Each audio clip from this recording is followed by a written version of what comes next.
Yep, go ahead. Hi, I'm Andy Masich. I'm the president and CEO of the Senator John Heinz History Center right here in Pittsburgh. And when I was a little boy, I was probably not more than 7 years old, my family took a summer vacation to upstate New York. We lived in Yonkers, New York, and we went to Fort William Henry, where they had just completed some excavations of a French and Indian War site.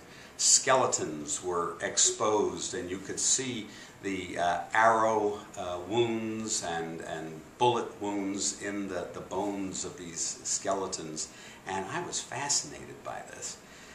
A few years later, when I was at Lake Chautauqua, where my grandparents had a summer house, an old Victorian house right on the lake, I explored in the attic, and most people didn't go up in the attic because there were bats up there, and people were always freaked out about the bats who would flutter if you scared them.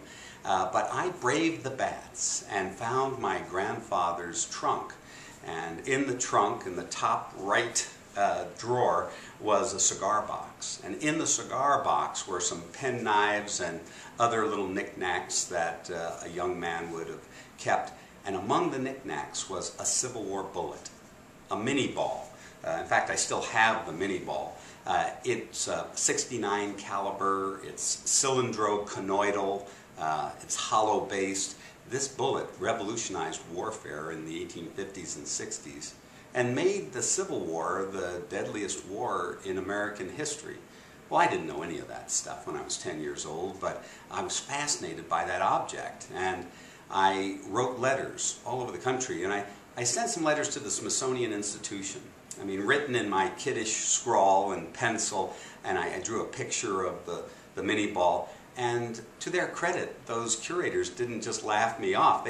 They wrote back to me, and they told me all about minie balls. Captain Minie of the French Army in 1849 invented this amazing innovation. And I started collecting minie balls. I wrote letters to people in the South.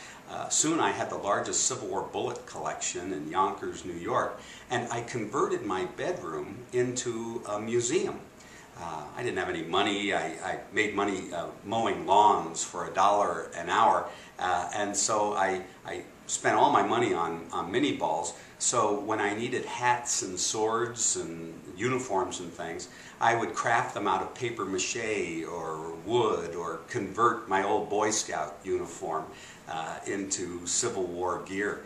I wrote labels for everything. Things were posted on the wall, and my stepfather, who was a principal of an elementary school in New York, used his mimeograph machine. Remember those mimeograph machines, that purple ink that smelled like ammonia? Well, that's what the brochure for my museum was made out of. And anyone who came into my bedroom had to take a brochure on the way in. There was a rack by the door. The monitor and the Merrimack were crafted out of popsicle sticks painted silver, and I gave regular tours to my museum. I guess I knew then that I wanted to be a curator or a museum director, and in some ways things haven't changed much. We have 125 staff people here at the Heinz History Center, and we now reach millions of people with our stories through radio, television, and the internet, and the wonderful exhibitions that our staff put together. So that's my museum story, and I hope I didn't torment too many people in the process, including the neighborhood kids that I used to dress up and take pictures of and recreate things in the backyard. I'm very sorry.